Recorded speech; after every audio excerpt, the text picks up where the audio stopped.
Welcome to Redvee TV's preview show, supported by A-Star Recruitment for the 2019 season, as we look ahead to Saints' trip to Hull FC on Friday evening in round 21 of the Betfred Super League. And we're 8 points clear. Good. Where we expected to be. We were confident going to Warrington and class shows. Yeah, it does. Expected. Probably the vast majority of Saints fans would say, we're the best team in the league. Expecting the win over there. And yeah, we're quality for it, to be fair. Little bit worried for the period, in that I felt it might go the way of the semi-final last season, where we got grubbed out of it.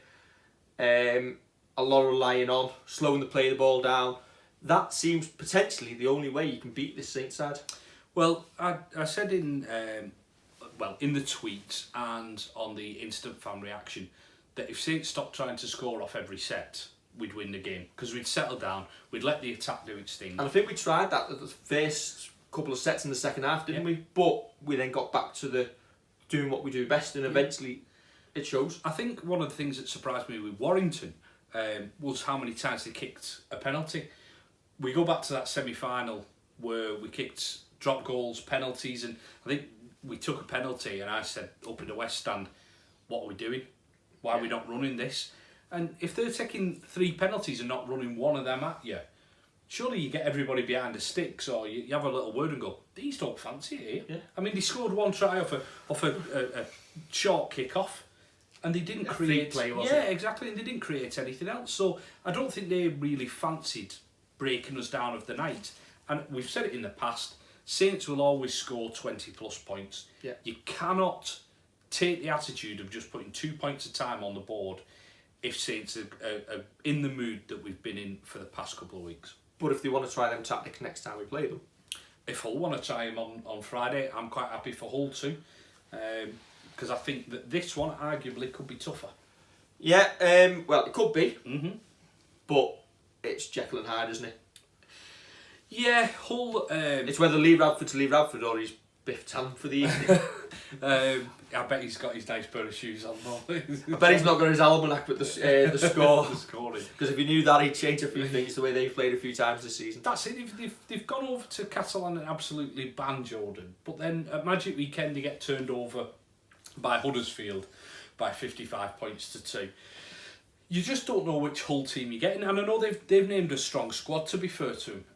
But they name a strong squad every week. Yeah, I think they've got bodies back. Yeah, they've got quite a few bodies back, and it's one of them cliches that is a tricky place to go. But I actually am more concerned about this week than I was last week. Yeah, it could go either way, and I think it's going to be one of those games where if you look at one of our tweets after 10 minutes, we'll probably be able to tell you how the game's going to go. Yeah, definitely. That said, Saints haven't got Hull or Wire in the semi-final, and it'd be Hull that I'd be wanting to avoid in the semi. Yeah. For me, they're a dangerous side, and I don't know, it's alright thinking, do we want them to beat Warrington and play them in the final? But Hull in the final would be very dangerous. I think whoever we play in the final isn't going to be a given, but do we just hope they knock 7 bells out of each other in that semi? Absolutely. I think there'll be a lot of kind of players rested in between the semi for going on to that. There'll be a lot of players rested in between the semi and the final anyway, just getting bodies back. But yeah, as you keep saying with Hull, they're so hot and cold that if their best team plays and clicks on Friday, it'll be a tough old game. Especially in squad news, we've made one change. Aaron Smith hasn't made it into the 19 after his whiplash injury last week, and Adam Swift comes in, which means that, as Holbrook said in the press this week, James Bentley will get the start at hooker.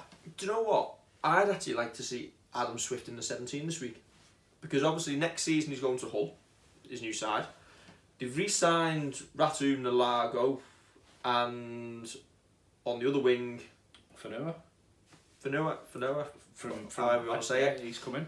So it's a little bit of a strange one. Adam's going next. I would have thought he would have been automatic first choice winger next season, unless they're going to switch things back round about, and hopefully some of the Hull fans might be able to tell us in the comments watching this. But he's got a point to prove, and he'll want to show that yeah, he wants to be first choice, so he'd go there and want to have a good game. Do you move other players around to accommodate, to give somebody a break, maybe play Tommy Mack in the centres? No. There's options, isn't there? There are, but no. But with 8 points clear? Yeah, no. Not for me. It's not a charity match. It's not some kind of benevolent match. Not, but it's just my opinion. But it's a chance to rest players. It is. But why not take Hull out the equation by going a further 2 points ahead of them and then start resting players? But we've got Wigan next week. They're a mid-table team, aren't they? So, no, I don't see the point of resting. Just keep going with them. Everyone's had a rest in the past couple of weeks, whether it's been through injury or literally just giving them a break. Listen, if they're not fresh after that, then you'd look at the strength and conditioning, and I don't think there's anything wrong with the strength and conditioning at the club. I think they're doing a magnificent job. Yeah, that's fair enough. So obviously Aaron Smith drops out. James Bentley's coming in at 9. He actually scored a point in the Man of Steel voting last week, fully deserved. I thought he had a really good game when he came on. Mm-hmm. And that was not expecting to play the 18th. Now, with a full week behind him, knowing essentially he's going to play this week with Aaron Smith likely to miss out, we're potentially going to see an even better James Bentley, and he'll be good for last week. Yeah. That's it for the time he spent on. I know he wasn't on for the full 80 last week. 77. Close. No, he came off and Morgan Knowles went down the middle. But he will be better for that experience, and I think that with no James Roby again, I think that it will be him and Knowles who will kind of spell at 9. That's the little bit that worries me, and it's nothing against James Bentley and it's nothing against Morgan Knowles, but I don't see him as 9s, and I think that it's almost, I don't know, it obviously is stopgap playing James Bentley there, or it's almost giving him another string to his bow. But you're at the stage where Roby's first choice, Aaron Smith is second choice. Yeah. There's not many teams in Super League who would have a third choice. No. Look at with salary cap constraints. Well, that's it. And when we put the squad out earlier, we asked for thoughts, and a couple of people said they prefer to see Farge or Knowles at 9. Now, I just cannot see him Holbrook bringing Richardson back in and disrupting kind of most of your spine of the team like that. I think where possible you change one. You don't necessarily start, especially when you see how Bentley performed last week. Exactly. If he'd have put in an absolute stinker and we'd have been struggling, I still think Knowles would have been the first choice there, and we'd have probably brought Paolo into the starting lineup and gone with that really. Yeah. Moving on then, other news this week. Obviously we took an absolutely magnificent away following to Warrington on Friday. Over 3,000 Saints fans filling that end out. Our away support's been magnificent all year. Yeah. But we have to mention it, and I know we got debated at length last night on the social media. The flare incidents, and people are getting burnt by them. Yeah. You don't want to see that, do you? It is unfortunate that it's happening, and it's been warned about when people are saying, "Oh no, they're just flares." When people have been talking about asthma attacks and the smoke inhalation, but when people are throwing them, it's a bit getting a bit to the over the top. At the end of the day, they are illegal to begin with, and they shouldn't be getting brought into the ground. People say they create an atmosphere. Well, that's maybe in Europe where there's like 200 million of them and the whole end, and people expect it. Over here, I think if people look at our Twitter and see the one picture, it was just one little red glow. It doesn't bring atmosphere. Whether that had been there or not, them Saints fans created noise. Yeah, that's it. There was where I was stood towards the back to the left of the sticks as you look at them. There was a smoke bomb tried to be set off early on, and the blokes who were behind me had the kids with them, and immediately put the kibosh on that. Just turned around and said, like, "What are you playing at? There's kids around here." Yeah, that's it. It's a difficult one because people want to create atmosphere, and personally, I don't see what one flare brings, especially if you're then going to throw it. For me, it's selfish. As Saints fans, we should be looking out for each other, and as one, and be considerate for others. Yeah, you might think it's great, but you know what? There's a couple of thousand people who don't want it. Thing is, I suppose it's one thing that the club have obviously warned. What's the next step from that? And I know people they're on about banning people from going. But that's on the back of the RFL, isn't it? Yeah. RFL will eventually clamp down. They've gone and fined Featherstone this week for the behaviour of their supporters with the language. They're not going to condone fans. So at the end of the day, what's the end result if it carries on? A fine. A fine. And if we get a £10,000 fine or a £20,000 fine, that's potentially a youth player who we can't keep on next year because we can't afford to. Yeah, that's what I was going to say. It's, I don't know, until they bring in legislation. I mean, well, there is legislation. No, it's illegal. Well, and people have gone to jail over it. Until they bring in legislation that you can have them.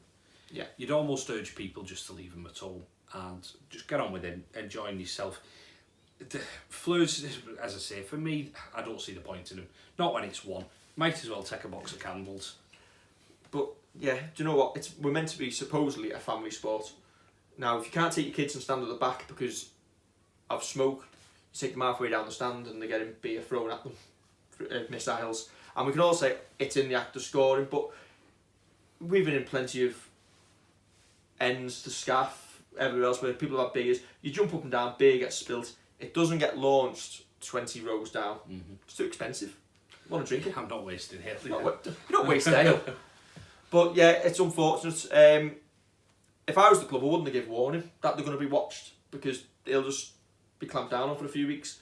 It just needs to be highlighted at all times. I know there was a video on our social media regarding it where you could actually see the lad throw it. But hopefully the perpetrators will be caught, we can get it stamped out. And you know what? People aren't the first to create atmosphere. Yeah. We go back 15 years, there was the Fun Bus. A couple of years before then, the Jared Songsters, who was obviously still going. And you know what? They weren't angels. No. Certainly not angels, but they self-policed. Yeah. And if there was an idiot amongst the crew, they got told to pack it in. Yeah. And I think that's probably what we need amongst our fans. So just try and self-police ourselves. Yeah, I think that's what will happen. I think some of the older heads will kind of sort it out, and hopefully going forward, everybody can. I know it's a nice world, but everybody can go to the game and enjoy themselves. Yeah. Anything else to talk about this week? On Sunday, the ladies semi-final in the Challenge Cup. It's at the Totally Wicked Stadium. Kick-off's been put back to 12:30 because of the Leeds 10k. So hopefully, why are they all running in that first? Hopefully the Leeds players are running over, tire them out because Leeds are going very, very well this season. Current cup holders. Yeah. It's free for members, £3 for adults, £1 for children if you're not a member. The ladies coming on the back of another great result. Yeah. This weekend, Ruskin against York. Yeah, exactly. They put 60 on them. They nilled Wigan in the Challenge Cup quarter-finals. So listen, get down there. If you want Sunday rugby, it's perfect for it. Perfect weather as well. Yeah, exactly. Yeah. Chance to take the kids. Yeah, that's it. That's it. If you want to go down and you want to, instead of standing on the west, go and have a little sit in some posh seats. Plastic anyway. Just get yourself down there, cheer on the girls. I'm sure they'll be appreciative of your support because I think they are missing a couple. I know Tara Jones has gone over, I think, to Jamaica to referee. So they are missing a couple. So maybe the Saints fans could be the extra boost. I think you're going to say the 13th man then, but I think the 14th woman. Yeah. 14th woman. 14th woman. Yeah. But yeah, they're playing some great stuff and another trophy potentially on the sideboard in the offing if they can win. Yeah, hopefully so. And then win the next. Yeah. And we hopefully all have a long day out at Bolton. Yeah.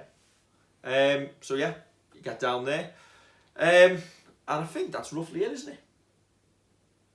If you've watched this long one and you haven't seen the 2-minute preview, we will talk about who we think will win the other games. Yeah. That said, don't forget to join us on Friday evening for the instant fan reaction from the KC Stadium. And I think if you go online onto the Redvee site, if you watch this via YouTube, you'll also see the return of an old favourite columnist to Redvee, been missing for a good few years, who's going to start hopefully writing for us again. And if he hasn't put his story on, just ignore this bit. Fingers crossed. Fingers crossed. Don't forget to like, share and subscribe, and we will catch you Friday. See you soon.